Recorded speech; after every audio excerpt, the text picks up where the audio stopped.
Soy John Brill. So, señor. Happy New Year. Happy New Year. All right, here we are, the Gwadzilla Podcast. And part of my Gwadzilla Podcast effort is to have an oral history project where I interview bike messengers, past and present. And, you know, I come to know that, John, you worked as a bike messenger. And although you weren't a bike messenger for an extended period like some, I believe that any story is a story. And so, real quick, so people have some credibility, can you tell us how old you were, what year it was that you started as a messenger, and then maybe how you came to find working as a messenger? You get out, please. You're a good dog, but I do have treats over there. Working as a dog walker, I carry treats. So we're just looking at each other mostly, right? So it was 1996 when I started working as a courier. I worked for 6 months total, 6 very intense months as a courier, and I was 32 years old. Oh, 32, interesting. I was living in Columbia Heights up on the hill, yeah. Okay, so you're saying 98 or 96? 96. 96, living in Columbia Heights, and a very different time, so 96. And so you were already living in DC, or why was it, what drew you into becoming a bike messenger? That's a good question. I happen to love riding bikes, and I've been on a couple of like long bike trips that were fun. Like one was across Missouri and one was in Vietnam for like 18 days from Hanoi to Saigon. So I really enjoyed biking. And I had a bike, but what's the word I'm looking for? What made me look for a job at that time was that I got fired. I got fired from a job at a youth agency by a very driven boss who didn't like what she saw. She just come on and she's like, you're gone. So I was gone that summer, at the end of that summer. She didn't hire me back. So in effect, she fired me because I wanted to keep working with the youth organization. And that was after 10 years of community work, which is the main thing I did after college. So I was like, what am I gonna do? I don't know. I'm walking around downtown one day, and some dude rides by in a bike with a messenger bag on. I had no idea that he was a bike messenger, and I saw him like dropping off a package, and I said, yo, hey man, what's up? What do you do for work? You guys looking for help? He's like, yeah, maybe. He gave me the phone number for Washington Courier. His name was Keith, young guy. He was probably 25. So I called Washington Courier. Next week I was up on the bike working. Okay, so, all right, so what's I should probably create a timeline so I better understand even myself, because we have to it would be interesting for me to even know, like off the top of my head, like what technology existed at what time. Okay. Because messengers, now everything is app based. Like if you do food delivery, or even if you're a bike messenger, it's app based. But the smartphone didn't exist, and so in '96 you were everything was phone based. Now Washington Courier, do you remember where their office was? It was actually walkie-talkie and pager. Okay. That's it. Walkie-talkie, pager, and paper manifest. So that's an interesting thing that people don't realize is exactly you would be assigned work while there's this hard record on the phone. People had to the manifest order and get signatures all on this piece of paper. Every time, otherwise you didn't get paid for it. The company didn't get paid, and I didn't get paid, so I didn't miss very many of those. So I started out when you first start out, they don't give you a whole lot of work because they want to see how you do. So I just got a few jobs every day. And they realized I was a hard worker, and they give me the morning. I offered to do the early morning shift and work till like 7 to 6 every day. So I started getting 20, 30, 35 jobs a day, which is pretty good. I was making $500 a week, not bad for riding a bike. Yeah. And it just grew from there.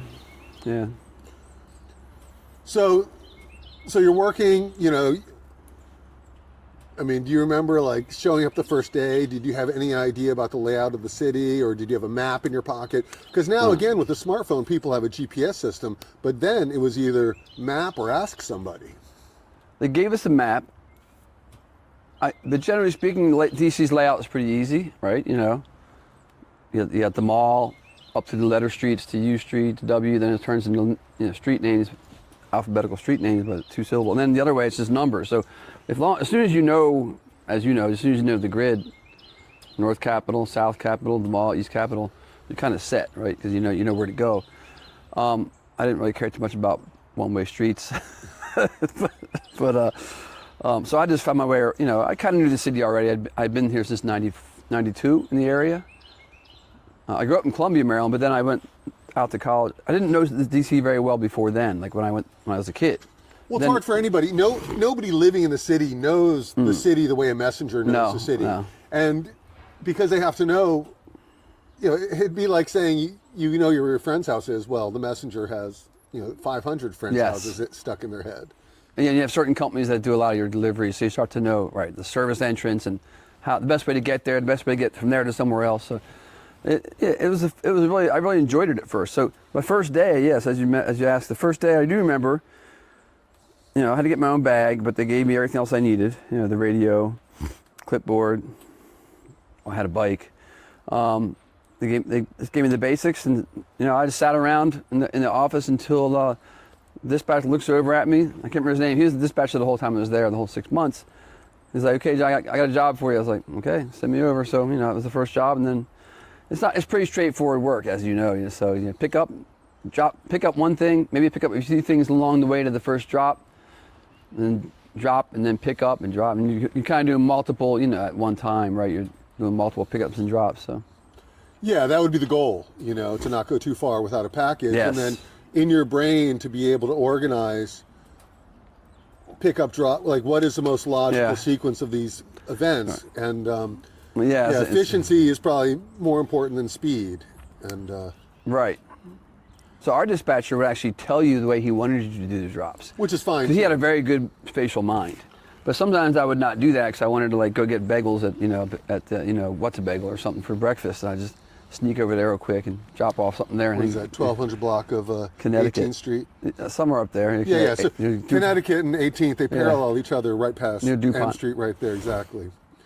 Oh yeah, and you also learn things like the odd side of the street, is the east side and the north side and the north side. You start to learn pretty quickly. A foolish person would be like, they're looking for 1335, and they're looking to this side and that side, but no. Because it ends in 5, odd, it's always going to be on that same side of the street. Right. The mnemonic device that I always created for myself, and I still use now, is not mnemonic device, but I always say, when headed to the Capitol, evens will be on the right.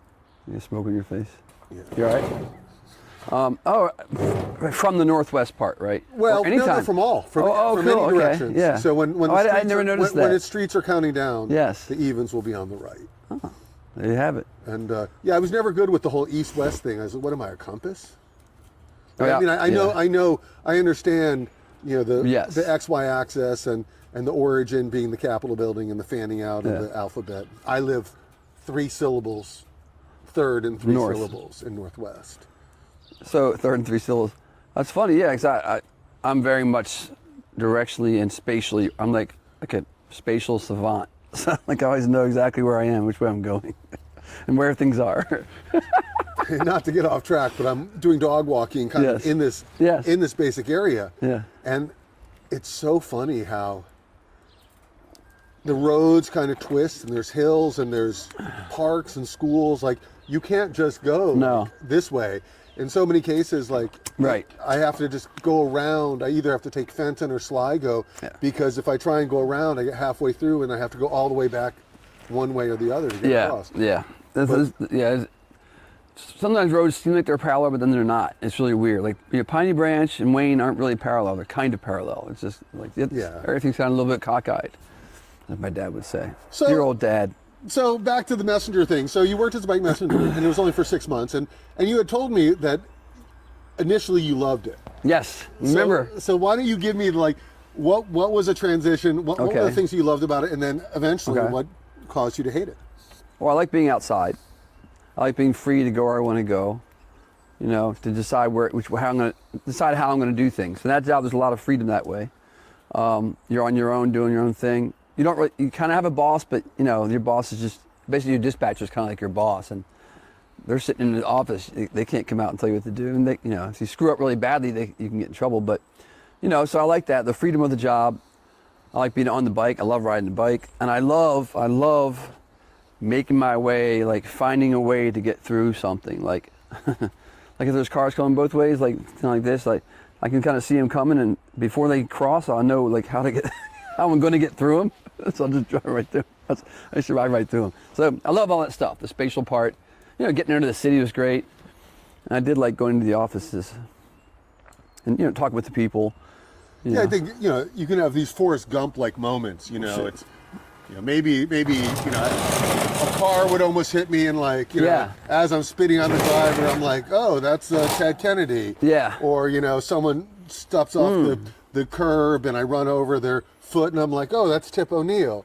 And you have these little moments because it's Washington D.C. and these are the people you see. Did you ever deliver to any famous people or ride an elevator with anybody famous or quasi-famous? Not on the job. I did see Jesse Jackson at his house over in LeDroit Park one time, and I said hi to him. He said hi back. He was cool. And I saw a Ralph Sampson later on. But I never. While I was currying, the closest I came to that was I delivered a bunch of. I'll tell the story later. But I delivered a bunch of packages to the house office buildings, all three of them, like 350 packages, and I got to see staff members. Sometimes I'd see a member. Why not 435? I don't know. I know. They didn't give you more. It was targeted advertising. I don't know.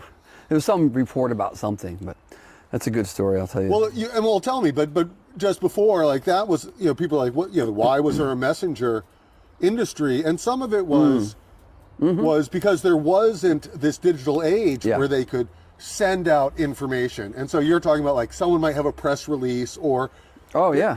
Other places would have, weekly press releases, right. And some things those would be Labor Department, statistics and stuff. Exactly. And so why don't you go in here? Why don't you tell me tell me some of the anecdotes of the day. I'll get to the how things changed after 3 months, but before they changed, there was a lot of fun. And so the one day, probably about halfway through, close to the 3 month mark, I'm thinking, I got this. It was the end of the day. I'd already done 20 or 30 jobs. I don't know how many, and dispatcher, I'm going to call him Craig. It's not his name, but it's something like that. One of those regular names, like John. Craig, you got an interesting name. It's better than John. Anyway, Craig, I'm going to call him Craig. He's like, I got a big job for you. Can you do it? I was like, yeah, I can do it. I wanted to make money, pay my rent. So he sent me over to this health organization over by DuPont Circle, and they had 300 or 400 of these envelopes that were 9 by 12 and a half-inch thick. And they had put them in boxes. I was like, okay, let me see what I can do. So I had a mountain bike with a rack on it. We all had racks on our bikes and a bunch of bungee cords. So I bungeed two behind me, and these are big ass boxes. I mean, 1.5 feet each way. Put two behind me, strapped down real good. I put one on the handle, one on the actual top tube. Filled my backpack, which is a big backpack, and I put one on the handlebars. And I rode the bike from DuPont to the Rayburn office building, which is probably about 2 miles. Mostly pretty flat, as you know, until the very end. I had to put it in my lowest gear and kind of get up the hill. But along the way, I'm going along. Of course, I was going on Constitution, came down to Constitution. Some guys, it's 5:30, it's rush hour, there's a lot of cars in Constitution. And some guy comes up and starts beeping at me. Because I was on the road, right? I'm on my road with my bicycle. And he just gave me shit. He was some dude, in his Mercedes wanted to give me shit. He's like, get out of the road. I said, you fucking kidding me, man? Get out of here. And he went on his business. It was just amazing that someone that would see you working your ass off and yell at you. I was like, what the hell? Well, I think there's a misconception, even still, that bicycles have a right to be on the road. Right. Because it's only recently that I came to decipher that line of get out the road. Yes. That it's implying that person is feeling a shock that you were in the road when you should be somewhere else. And it's right, and you're kind of bothering them. Well, I think it would be so simple if they just put a PSA saying bicycles are allowed on the road, and then now we have bike lanes and bike paths, and now people will pass me and they'll point to the bike lane, and to which I point to 495 or the Metro. It's like you're telling me how I should travel. You're still allowed to ride in the road. Are you still allowed to ride in the road, right, in DC? Yeah, of course. You don't. No, if there is a bike lane, that's your option. You do not have to ride in the bike lane. It's not a bicycle cage. Yeah. It's not put the bicyclists in the cage. It's because the problem is the infrastructure doesn't. It's a safe option. Yeah. Yeah. But yeah, so that guy, but so you get there, and not. It's an interesting thing for so these room numbers. So were they? Did you just drop them off? So back then, in the old days, 1996, September 1996, you could go walk right into any office building, the Capitol. It didn't matter. There was security, but they're really lax. Yeah. So I told Mom delivering packages. It was like 6 o'clock when I got there. The place was closing down. No one was dead. There's a few people hanging around here and there, and he's like, "Go ahead." So I was like, "Can I just?" So I brought them all inside. He said, "Leave them here," and I took as many as I could, one at a time. Just went to, luckily they were like in order, in some kind of order. It wasn't like, the 400s were all near each other. So they knew. Okay, so they knew the room numbers and they put them in order, because that would be the thing. Because if they weren't in order, each floor is a city block. Yeah. And if you had to go this one, then that one, It took about 2.5 hours to deliver them. This was not a bike job. This was a car job. Well, this was a car job, right? Companies that would have regulars where they would get multiples like that, and often they would have a car drop it off, and then the bikers would go and deliver it. So it's funny that they sent you out to you made all the money. You didn't have to split it with the car. Yeah, that was probably a $100 job or something. I don't know. It was good. Yeah, I mean, even if when you did, it could have been multiple hundreds, because even if you just got $1 per package, you would you think you told me $3.45 whatever. That's over $300. I'd probably make that much, but they're pretty stingy, with their stuff. But anyway, that was a very memorable moment. That whole night was memorable, and it felt great to get it done. It was really, I had a sense of accomplishment. Not that I did anything great for humanity. It just felt like I fucking did it. I was like, it just looked crazy. I was like, my whole house was on my bike, like the whole encampment was on a bike. It was fun. It was a blast. It was like, and it was hard. Like by the time I got halfway, I was burning. I was burning. Well, it's funny you say you had a rack, but a lot of the messengers, and I took photos of messengers from 2004 to 2024. Cool. So I have a full-on photo collection. I might have some. Oh, man. And I only use my own photos. I didn't collect other people's photos. But that is an interesting thing too. And maybe you could send me some photos, and I could put them in this visual podcast to get an idea of photos. I'll look from that for time. them. Yeah. So okay. So you did this for 6 months, and was it like you're out there like whistling, looking at the birds, or were there tense moments? Were there ever moments where you felt like you almost got killed, or? Yes. So no, it was hard. I mean, I enjoyed it, but I worked my butt off. I was there to work. Like a lot of guys I would see hanging out at DuPont Circle for hours on end, and that wasn't my thing. I wanted to work. Once in a while, I would hang out there for like 10 minutes or so for a break. It's not my thing. And yes, that wasn't my culture. I was like, I'm here to work. So pretty much all day was I enjoyed it, but I worked hard, and at the end of the day, I just went and rested, took a shower and rested and ate, and didn't say anything the next day. I didn't have much of a life back then, at that point. Well, you were 32, and you'd already had like a job. Yeah. It's curious, that some people were just content with not getting much work. Yeah. That they'd go and in the park for 80% of their day. Let me smoke some weed or whatever. Yeah. And I don't know how much that person's rent was, but rent was cheaper, and a lot of people lived in group houses, so there were other options, and a lot of people, I mean, it's amazing. I mean, just to go through it was a pre-digital era, which means a lot of the people, they weren't. They didn't have a social security number. They had this job. It's like somehow they were getting paid in a check, and it wasn't. They weren't paying taxes, because that's one of the things. It's like we work these jobs, these 1099 jobs. Right, we're contractors. Yeah, exactly. You're an independent contractor, and so when you're like, oh yeah, I'm making $125 a day, blah blah blah, and then it's like, well, you're making $66 a day, and you don't have health insurance. It's like if you're paying taxes, it turns out like it's just brutal. Right. How little you're actually making. I don't think I paid much taxes. I did join the association, and that was lucky because I had an incident where a guy. So you joined the DC Bicycle Messenger Association? I joined, there was like an independent contractors health insurance that you could do. Like, independent contractors union I joined. And that's what they told me about it. I was like, I'm doing it because it provided health insurance. And I needed it because I had an incident where well, anyway, to go back to your question, about halfway through, and this had an effect on how I did my work.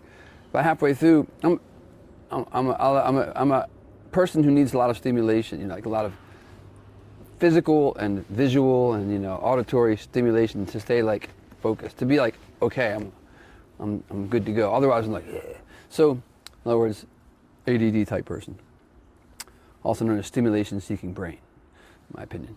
Anyway, well, no, I mean, so I got bored after 3 months. I was like, I knew all the places to go. I started getting a little bit bored with the job because it became very repetitive to me. I like new things all the time. So I was like, So I would start being a little bit like not as kind of smart or not as sharp. I was, get out, please, Eva.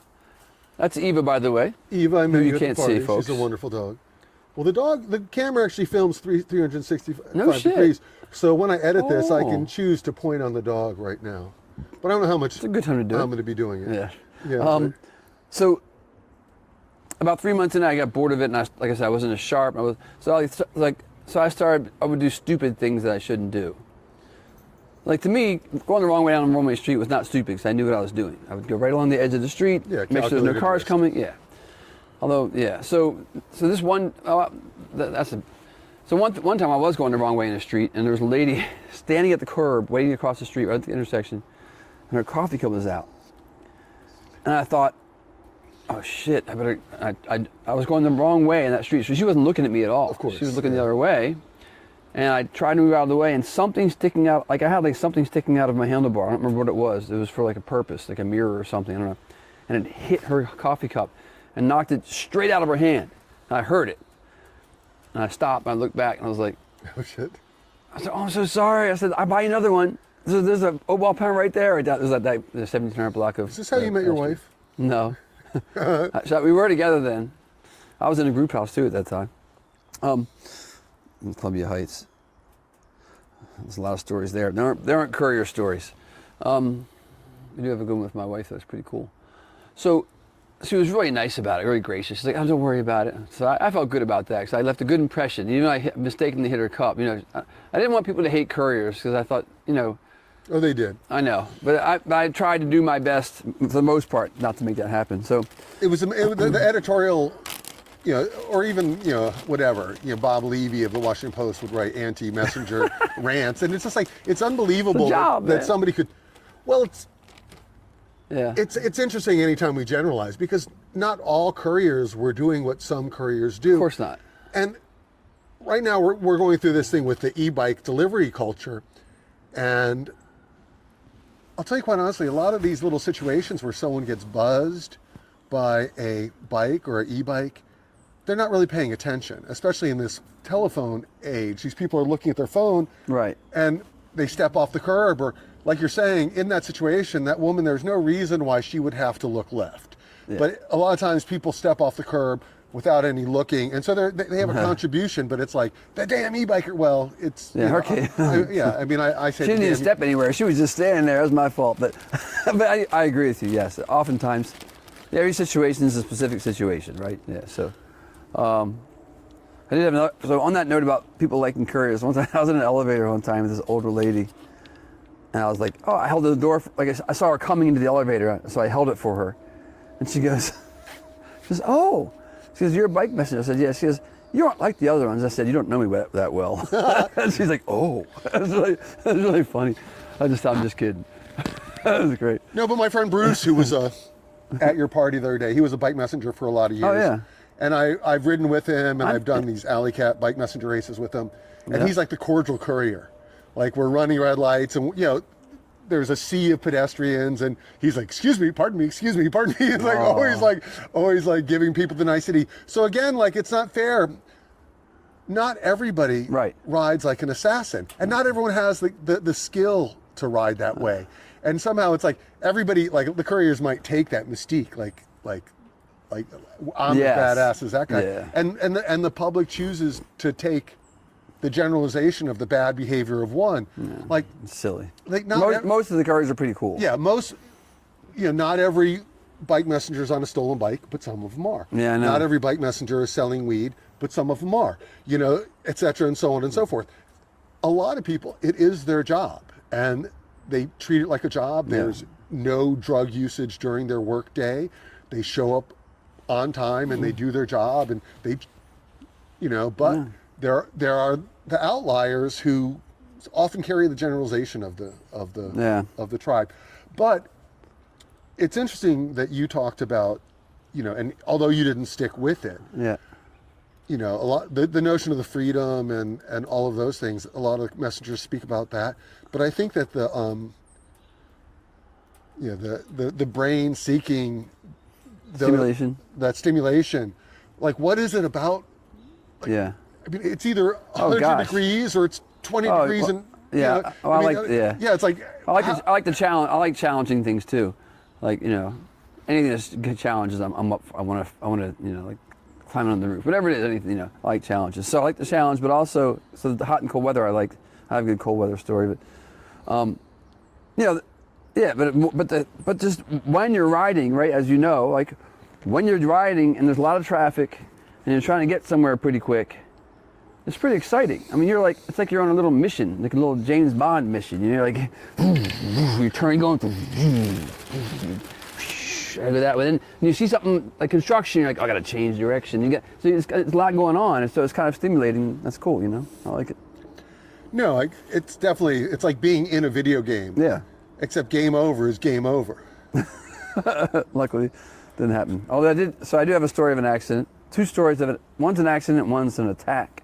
The accident, for some reason, I guess my bike had to go in the shop or something, and I bought an old Peugeot. Is that right? Peugeot. Yeah, Peugeot. I bought an old Peugeot, and maybe a rally, but it was one of those old-fashioned bikes, and the brakes were shit.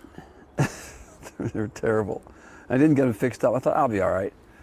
So I'm working on it. I went to work with it, and I was trying to turn like somewhere over near the I call it the hole, over by by where Independence and Pennsylvania meet, Constitution and Pennsylvania meet over there. It's big. I'm like a street with like 3 lanes, and there was a big bus waiting at the light. And then there were some cars, but I couldn't see them, so I went around the bus and I went the wrong way up the street. And all of a sudden, the taxi came down. I hit the brakes, but nothing happened. So I hit the front corner of the taxi. It's one of those tanks. My bike hits it. The back wheel goes all the way up, like over my head. I'm like, oh shit! And I'm like, boom! Landed real softly on the ground. It was nice and softly in front of the taxi. And he was super nice about it. He was real apologetic. It was my fault. I told him this was my fault. My wheel hit his taxi. But it did bend the fork. So I was lucky that day. It could have been a lot worse if he was moving, He wasn't moving. He was at the light. He was just creeping up to the light, I think, when I hit him. So I was lucky. It was a stupid thing. This was during the I would call it the less vigilant period, the second 3 months. These things happened.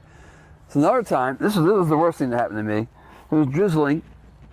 And you can picture I'm coming up 3rd Street across the mall heading north towards Pennsylvania Avenue. So here's 3rd Street coming north. Here's Pennsylvania.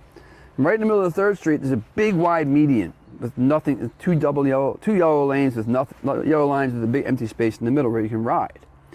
So I was riding close to the right lane, but inside the median, which is it's a concrete median, paved median, right? It's not an actual median, but. And a car pulls up and gets real close to me. I'm like, what the hell?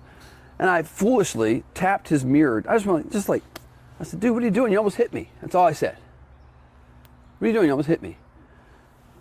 And then he went through a red light, and I turned up Pennsylvania, and I heard, after I turned, and I was like 50, 100 yards up the road, I heard this car go, I was like, oh, fuck, I'm in trouble. I look back. When you're riding, you're always seeing shit. I see this guy in this hoopty, fucking old, whatever, Continental or some shit, coming up, and he drives up, and there's cars parked in the median in Pennsylvania Avenue. So I'm next to the cars in the fast lane. So this predates that's now a bike lane. Right. He pins me against the cars, like puts his car so close to the car in front of me that I have to stop. Gets out opens his door, stands up. He's like all roided out. He's like fucking puffy. He's like the fucking Michelin man, you know.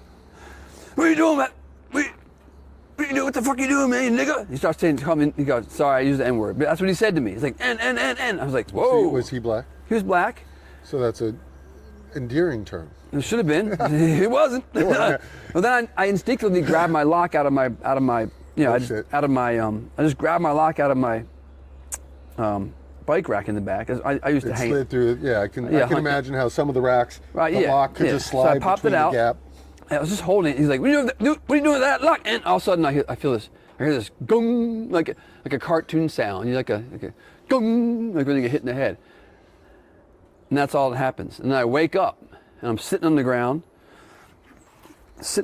against the car. He's driving away and there's like blood dripping on my, and I got his license plate number and like put it in my short-term memory. It was Mississippi something. And I saw some blood and I was like, oh shit. And I felt like something cut my lip, you know. And I saw that he had a ring. Like when he was yelling at me, he had these rings on his finger. And I think his ring hit me. And someone came over and just asked if I was all right. I said, well, not really, but they said you have a hole in your lip. So this guy punched a hole. He didn't break it's called the not crimson. What's another word for that color? I'll call it the crimson. It's another word. It's called, the doctor's like, well, you're lucky you didn't break the crimson boundary. I was like, good.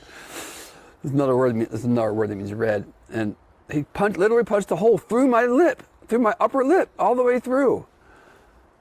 That was the most traumatic thing that's ever happened to me. It was upsetting as hell. Well, it was terrible. It is terrible, but it's a lesson that all of us need to understand. Yeah. That when we've engaged somebody in that way, even if we've asked them, like you pulled out a weapon, and so you just didn't throw the first punch. I'm glad I couldn't. I've been bad. Well, but I might be dead. Well, there are people who call it U-lock justice, and they don't necessarily strike people, but often I had a cab once. Yeah. I had a cab once because he almost killed somebody. He almost ran somebody over. So I hit him. I went to my lock and I whacked him in the back of his cab. He got mad. I was like, "You almost killed her. Don't do it again." And I'm not proud of this. I still have incidents like this. I was walking dogs in Silver Spring in this car. Didn't make a full stop, but the way they just sped through this neighborhood, and like, I was at an intersection. It would have been my turn to go. Like they shouldn't have come through and stop and go. I was walking, and I had a wiffle ball in my pocket. Oh, that's pretty harmless. I just tossed it and I hit this guy's car, and he comes back. Why'd you throw at my car? I was like, it was a wiffle ball. And we had this back and forth. Yeah. And he was so adamant about like me being in the wrong. I was like, I fully agree. I was wrong. I shouldn't have thrown that wiffle ball at your car. Yeah. It was an inappropriate reaction to your inappropriate action. Okay. And this guy kept like going off on me, and he's even after you said that. Yeah, like I mean, he kept coming at me. I have some light we can put on here. Should we put some lights on, or are we good? I think we should be good for now. I might switch the mode on this. Okay. And then, but he would like come at me with this aggression. I was like, I want you to know you started this. Yeah. Like I wouldn't have done what I did if he didn't. I was like, you drive this way. And then, he was wearing I found him online like that afternoon. Like, he had a name tag or something? He was wearing his company T-shirt, but like, and like, I'm like, dude, you have issues. And he was like, no, you have issues. And I was like, no, I know I have issues. Right now, we're talking about you. Like, and I'm not a fighter, and I know in life, I know enough smaller people who would whip my ass to know that it's not the size of the dog in the fight, but the size of the fight in the dog. But I was at no adrenaline came through me when this guy was coming at me. And he 3 times, came out of his truck and came at me. And we were both stuck in this last word situation. Yeah. But I believed that I was right. But in the end, if he wanted to fight me, I would I would have like a hole in my lip. Yeah. Glad that I didn't break the crimson connection, Crimson border, yes. The crimson border. But yeah, so it's a difficult thing to go around bluffing. It was bad. Yeah, I did learn a lesson from that. Like some people, he overreacted, obviously. I literally, like, just went like that in his mirror and was like, what are you doing? You almost hit me, which is what he did. So I didn't think I was asking for a fight, but here's the thing. He was asking for a fight even before I did that. He was looking to get me agitated so he could come kick my ass. Well, I don't know that. It's tough for us to reach. It's tough for us to reach into the motivation. He was crazy. But what you're talking about also, it's a very similar situation of that person isn't able to understand that, they started it through their driving behavior. Right. And if you were to get them to switch spots with you. Yes. Like, let me get in the car and you get on the bike and I will pass you how you passed me. Then how do you feel? But we don't have the ability to make people empathize like that. Right, no, we don't. So that was the worst thing that happened. And that was still in the setting real quick. Okay. Keep talking. That was still in the second half. So one of my favorite moments, though, I have to say, I want to talk about some good things that happened. One of my many favorite moments. I changed just the camera position, and you were gonna step in and you were gonna tell me, you want to try that? Or? No, I'm good. I'll start coughing. I won't be able to talk anymore. I do want to try it, but I'll do it after we finish. Yeah. So it was a 6-month span, and every day can be an adventure, and pretty much was. So let's hear some more anecdotes. So one of my favorite moments was I was coming along on 8th Street, heading east. It's one way heading east, right? I believe. And I was right by Lafayette Park. Well, so that's the interesting thing is now Pennsylvania Avenue used to be open. In '96, it was open. It was still open to cars, at least on one side, but maybe not on the ellipse side. But there was a point in the '80s where cars drove right in front of the White House on both sides, and you would ride your bike, and then it was always like a tourist would just stop and take a photo, literally right in front of the White House on either side. It's as it should be. But anyway, to me. So this is. I mean, I was just making a delivery, coming down in the right lane. No, I was in the second lane over. So there was one lane next to me, and there was a bus I was passing, like a city bus. So here's the bus, and I passed the bus, and I'm like, I'm going to turn right. I want to go on 15th Street. So I passed the bus. And I start leaning over. The bus is going about 20 miles an hour. I'm probably going about 15. No, the bus is probably going less than that. It's probably going 10 or 12 because I was going 20 passing it. And as I passed the bus, I leaned into it and went like right in front of it. And I looked up at the driver. He was like, "Oh," he was like, "What the fuck's this guy doing?" And I just peeled out right in front of the bus. It was just such an awesome feeling. The bike was leaning real far, and I was looking up at the bus. And it was just like, whew, right in time to I like close calls. They're fun. Well, it's interesting because that's one of the dynamics of being a bike messenger is this false sense of immortality.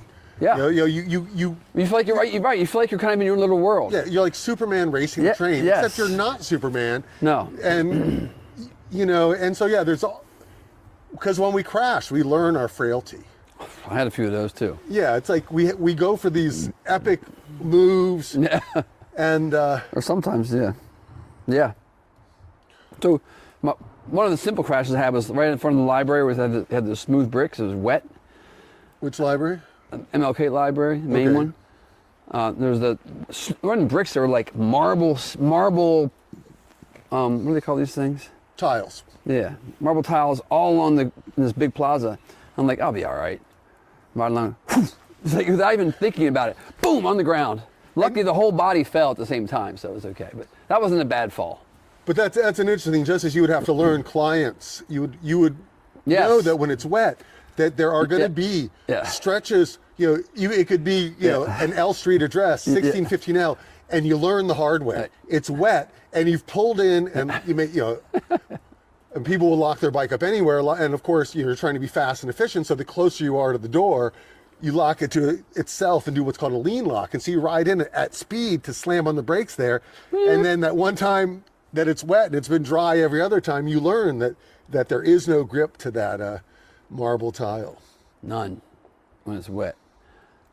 But I guess I had two other accidents I can remember. One, on the way to work in the morning, I was up on the hill above 13th Street, above Malcolm X Park. And I would come down 13th Street because it was fun, because it was really steep. And I'd turn on Florida Avenue, and head down towards, Florida down towards Connecticut or whatever, 19th Street or whatever, 17th. And I would go different ways, but this one day I was going on the 13th and I got going too fast. And the bike started to wobble on me before the turn onto Florida. I was like, I'm going for it anyway. And it kept wobbling. After the turn, it wobbled more and more. And then I literally had to make myself fall because it was so bad. And I was flying. I just went, you know, oh, it was rough, man. I mean, yeah, the whole leg was off, scraped up. But I mean, it's better to fall on purpose than it is by mistake, of course. So I was ready for it, but it's not like I do. I got scraped up pretty bad. So, you know, with this type of riding, did you ever have any moments where, let's say, you're moving pretty good, and then another messenger sees you, and then you guys raced on the street for a bit? Not really. Guess you weren't going that fast. Maybe some of the guys that worked for Washington Courier. My roommate Mike Jones. After I did it, he joined. He about 3 months in for me, he became a courier. Okay, which is Michael cool. Jones. I know a Michael Jones. Yeah, thin guy. Well, Little okay. guy. Long brown hair. Mike. He goes by Mike. He used to play in a band too. Okay. I wonder if I can show you a photo of the Michael Jones that I know. I got Facebook. Okay, yeah, pull him up. So my last day, This will be hilarious if you, I didn't do a lot of racing, but my last day as a courier, my last day was really cool because I wanted to get 50 jobs. I haven't got it yet. I hadn't got 50 jobs yet. So I was like, I got my last job of the day was coming down. I was coming down Constitution, and Mike Jones, my roommate, and another guy that we knew who was also a courier. We were all going down Constitution. And I'm like, I gotta get this last delivery in. It was getting late. I was like, fuck it. And our light was green, but it turned yellow as we were approaching it. They both kind of held back. And I was like, it turned green before I got there, and the car started coming in. And I'm like, I can make it through. And I literally got through like right before they touched, right before they crisscrossed. And Mike was like, no, John, no! He thought I was gonna die. sounds like Michael Jones. I got through, I was like, yeah, man. That's fucking awesome. This is my last ride. I knew I was quitting at that point. So you had another job lined up? Yeah, I got a job with the nonprofit. This is what it looks like now. Yeah, so Michael Jones. Mike Jones. I interviewed him. I did a... Holy shit! He's one of my best friends from that time. But you don't see him anymore? I love Michael Jones. He's a good guy. He's a good guy. He's a landscape architect guy. Yeah. I got stories about him. We lived in that house together for like almost 3 years. Yeah. Good guy. Really good guy. I'm glad you know him. President of the Lonely Hearts Club. Is that real? He's the president. It's a thing? Of the Lonely Hearts Club? What is it? I mean, you're denying his presidency? I'm like being single? Yeah. I mean, I don't know why he's single. I mean, he's a good-looking guy and he's fun, and you know. No, when he's on the dating sites. Mike, we're talking about you now, baby. I don't want to go into it, but Michael hasn't talked to me since I interviewed him for the podcast. Oh, okay. But I'll talk about that offline. You know, oh man, Michael's a good dude. He is. You know. But that's funny that you guys live together. So another one of my favorite things, yeah, we did, and that was before either of us was I moved in that house, 1215 Fairmont Street. I moved into the house. I lived at 1211 Gerard. Block down. In 95 to 98 period. Maybe earlier. Maybe 91, 92ish. So that house was a rehab house for sojourners, like the rehab center for drug rehab. And interestingly, one of our roommates later on was the guy who came out of another rehab center, another sojourners rehab spot. He relapsed while he's living with us. It was not good. Stole bikes, he was lots of shit. But anyway, and Mike and I were in the house then together. And we had to deal with that. But yeah, so was the owner? Do you remember him? Owner was cool. His name was Carl, and his wife, I don't remember her name. I can picture her. They moved out to. They lived in that house. They decided to keep it and rent it, and they moved to Palisades. I did visit him once to pay rent. Really super nice couple. He was an outdoor like sports outdoor adventurer writer. Okay. Because there's a person a religious figure, and I don't know if his name was Wallace, but whatever. Their kid went to the same school as my kids, and he had a very well-known magazine called Sojourners. And Yeah. I knew that he lived in Columbia Heights. Sure. But that's not him because it's not. What's his name? Well, I think it may be Wallace. His wife's name was Joy Wallace. Yeah, Wallace. Older guy. That was him? Older guy. That was him? No. That wasn't the guy, but the guy who ran Sojourners, you mean? Yeah. Like at the very top of the whole thing. They were like social justice Catholics, basically. Yeah, she was a Reformed nun or something like that. That sounds like a familiar name. I don't remember. Yeah, I don't claim to know their story, but I do know that they did live in. I went to a party at their house in Columbia Heights, 20 years ago, and I thought the use of the name Sojourners, and I knew that they owned other properties. They're a good organization. So he just relapsed while he's in our house, and it was bad. That was after the courier days for me. But so one of the other, I just want to share one more really fun thing for me was, this is probably the most fun thing that I did, my wife now, Margot, she was my girlfriend back then. Who's your girlfriend now? Margot. Just both.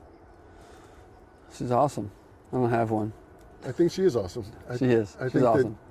I think I think that you guys are awesome. That's great. We've come a long way. I mean, we're very different people, but if you work at it, you can make some good stuff. It's hard, very hard. Both people have to work at it, right? Mean, people tell me she's like Mother Teresa for putting up with you, but I don't know you well enough to say that. Fuck them. No, I'm just kidding. Them, I not just her. made that up. Well, they do. I'm the one who says that. I say it too. I'm the one who said that. I say it too. No, but okay. So let's. Oh, because the story. Tell me one more story, and then I want to try and. So you brought up one name, Michael Jones. Yes. And then if we could maybe see if you can remember any other characters or personalities from that time. So, one of the most fun things for me was like, oftentimes after work, Margot lived in an apartment in Bethesda back then. She didn't live with me in Columbia Heights. I had a group house with some other people. She was in Bethesda, in an apartment, and oftentimes after work, she worked downtown too. So after we both worked, after a day of riding the bike, right, working my freaking quads, she would hop on my rack, and I would ride all the way up Wisconsin to Bethesda with her on the rack. It was super fun, and we did that almost once every week probably. And I would stay over there. Why Wisconsin, not Connecticut? Oh, I'd do both.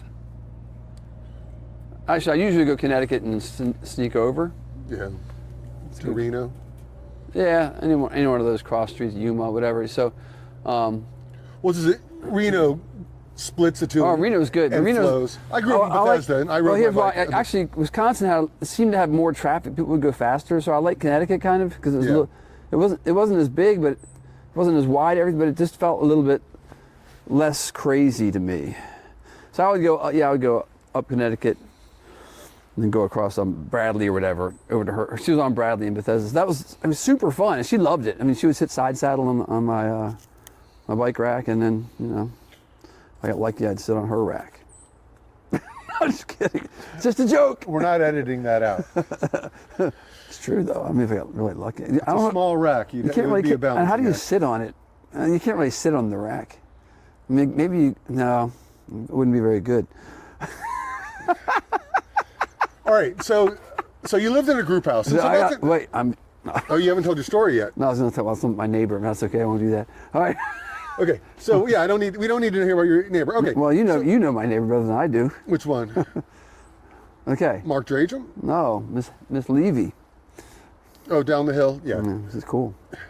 But so back to speaking of racks. Back to you're on recording. I know. I don't give a shit. She's my friend. She's my friend too. I love her. But yeah, so the other day we were at your party. I'm just kidding, but we were at your party, and people were wearing name tags. Yes. And I see Heather. Yes. And I'm getting my name tag, and she has a name tag, and it says Heather. Yes. And I ask her, what's the other one's name? The other what? The other one. The other breast, you dumbass. Oh shit! Oh, so you're going there too? Well, I mean, no, it's like I have a beard. Yes, she has breasts. Right. Yeah. I mean, yeah, a blind man. I mean, it's Braille. They would. I mean, you can't miss it. It's true. And she's an awesome person. I'm a big fan of her. She's amazing. But enough on her. Because one of the coolest people around, and she knows we think that, so it's cool. Yeah. I'm a big fan of hers. It's true. She's awesome, and you have an awesome little circle here. You and your neighbors and etc. We do. But let's talk about the messenger thing, and not. I mean, we could talk about messengers with nice breasts if you want to do that. I didn't know any. Well, there probably weren't any. Well, come on, there had to be at least one. There aren't very many men, you mean? I was hoping you would talk about the men. You come in men with breasts. Well, now probably more likely than that. I got little titties. Everyone has breasts. I have breasts. I'm a B cup. But so there have always been B cup. female messengers. That's me, B cup. And in that period, there were a number of messengers, but it's always been like the same percentage. If there were 100 messengers, yes, three women. There were 3 women. Yes. And if there were 500 messengers, there were 9 women. Yes. Or whatever the ratios 15, are. yeah. I'm bad at math. 15. You're not good at math. 15. No, you're wrong. I'm an engineer, man. What's that? Engineer. Well, we're not on a train, so your skills are useless. All aboard! So it's an interesting time because when we talk about Washington D.C. and the messenger Yes. thing, there are other aspects of the times that are interesting. And it was an analog time; it was pre-digital. And you said you worked with the two-way radio and the pager, and it was funny to be a messenger because a lot of people would use their pager outside of work, like call me on my beeper, like 80s style or whatever. But then also it's an interesting dynamic of you were living in Columbia Heights, and Columbia Heights, I read a book about it called Tally's Corner that talked about that neighborhood in like the 40s. Oh, cool. And so the neighborhood had gone through a major evolution. Oh, yeah. And while you were there, you were kind of like in the crack cocaine period. moment. Oh, yeah. That was a Clifton Street, as you know, was one of the central Clifton hubs. Terrace, isn't it? Or is it Clifton Street? Terrace.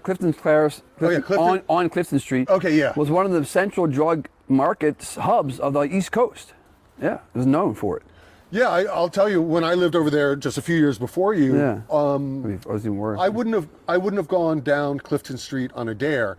I would go 13th or 14th, Yeah. and Yeah. 12th doesn't exist, and whatever. But it's, I mean, Yeah. it was crazy. I mean, was. if I wanted to park my car behind my house at 1211 Girard, I'd have honk my horn to get the John to move his car because he was getting blown from some crackhead, and it wasn't even a prostitute. They were just women who would step out their house and go earn a few bucks so they could go out and score. And then it wasn't North Face jackets, but it was that type of style on the corner. Yeah. And I had a housemate who was a police officer, and he knew these people by name. And it was, I mean, it was. Yeah, he had some stories too.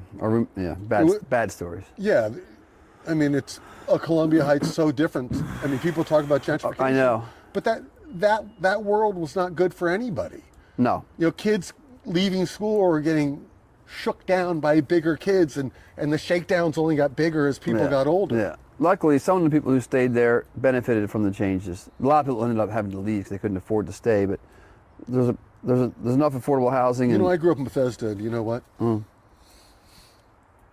I used to live in Mount Pleasant, but you know what? It's capitalism, Yeah, it is. It affects all of us, and it's not it is what it is, Right. Well, that's why I like Mom Donnie. Anyway. What's that? That's why I like Mom Donnie.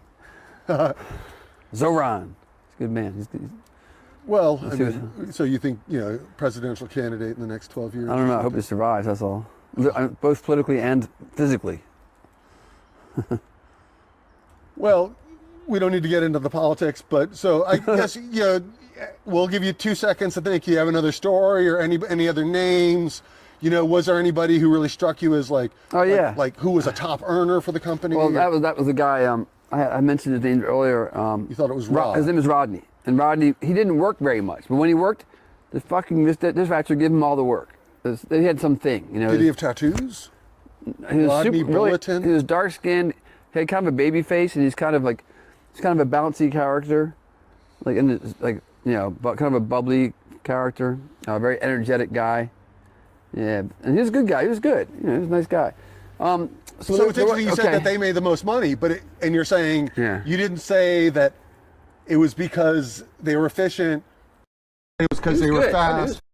Okay, but because they were in with the dispatcher is what you felt was the primary reason. He would show up for work after not being there for a week, and then he'd get all the work. He didn't have to work every day like everyone else did to get work. So there's kind of something wrong with that picture. Well, that was the dispatcher, and that was the time. Quid quo pro was part of how life was done for a long time.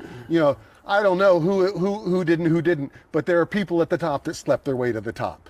You know, it wasn't Wow. it's not like Harvey Weinstein created that idea. I got to say, the woman who managed that company, I do not remember her name. She was probably one of the best people as a whole who I've ever known. And one example of that is when I had that when the guy attacked me, she personally drove over and picked me up and brought me to the hospital. I did not expect that. You know what I mean? I did not expect that. I expected an ambulance to pick me up. But that's how she was. She was just an awesome person. She was really concerned about me. It was really obvious she was really concerned. It wasn't about like covering her ass. She really was worried about me because she cared about the people that she worked with. She was cool as shit. Yeah, it's good to That's hear a good way to end. the work family, Yeah. you know, and that was your work family, Yeah. but you can't remember her name. No. All right, John, Washington Courier. Go ahead. we'll close it up with this. Thanks for coming on the Gwadzilla Podcast. Thanks for having me, man. Yeah, and we'll see what sort of response this gets. You know, how do we plug it? 6-month messenger. There we go. I'll 6-month messenger. I'll is it what format are you on? Right now, I'm only on YouTube. I'll forward it on to people. It'll be fun. Yeah, and then I'll forward you the Michael Jones episode. I did a interview with him on the bike. I rode alongside of him. I thought about that. And he loved biking. He still does. But So we're going to close out. Okay, that's cool. Then we're off. Okay, so the guy who lived with us, Mike Williamson, he quote borrowed. Hold on. I'm sorry. Yeah, see.